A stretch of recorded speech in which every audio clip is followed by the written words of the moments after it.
Hello, today I will be discussing the topic of the postmodern condition. Presumably, with the name postmodernism, there is an antecedent to this time frame, which is modernism. In order to understand postmodernism, I would like to explain what modernism is, or was. Modernism was a time from the 1700s up until about 1950, around the end of World War II. No dates are exact, no philosopher has any way of exacting these dates, but this is just a general time frame for what was considered the general will of the public. Modernism is propelled through the master narrative of progress through science and technology. So the improvement of science, the improvement of technology, is the improvement of society. It solidifies the importance of social order, hierarchy, and centralized control. Centralized control meaning through nation states and obedience to these nation states and allegiance to a party of progress. Postmodernism, emerging after World War II, denies these narratives surrounding progress in science. See, postmodernism is the rejection of most meta-narratives, because meta-narratives are this all-inclusive narrative about science and progress. Postmodernists believe that science doesn't necessarily mean progress for society. Postmodernism rejects the meaning of mass social progress in the future-oriented frameworks. It is more focused on desensitizing the need for futurism, right?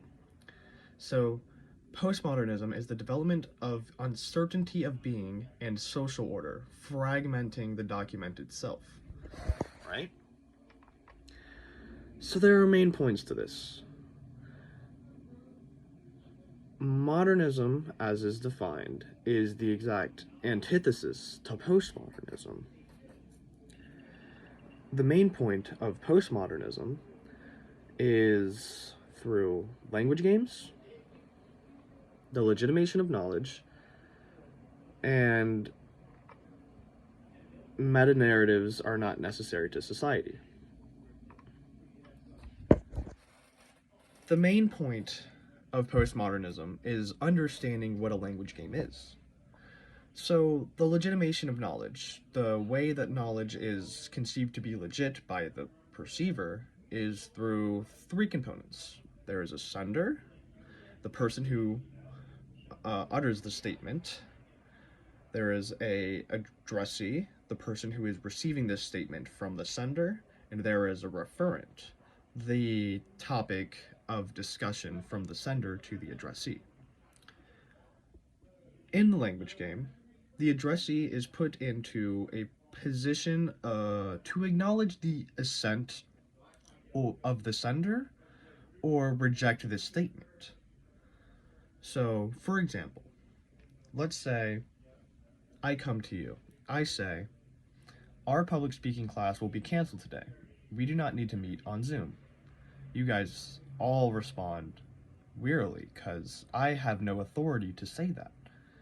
You presume what I say is false because I do not have the authority and you still go to Zoom class anyways. But then take Dr. Ashby, and he says we will not meet for Zoom today. Dr. Ashby has the correct amount of authority to dictate whether we meet for Zoom or not. So when Dr. Ashby says it, you go, yes, we will not meet for Zoom today because Dr. Ashby said it. You have the ability to assent with Dr. Ashby and agree with his proposition. For me, you deny the proposition because I am in no authority to say that whatsoever. So constructing this down into the sender, addressee, and referent gives us a bit more of an understanding of the language game in general. So, this breaks down into smaller points, meaning the legitimation of knowledge. To understand how legit knowledge is in the hands of the addressee. Because the addressee has the ability to agree or disagree with the sender, gives them the power of knowledge, gives them the validation of the utterance that they're saying.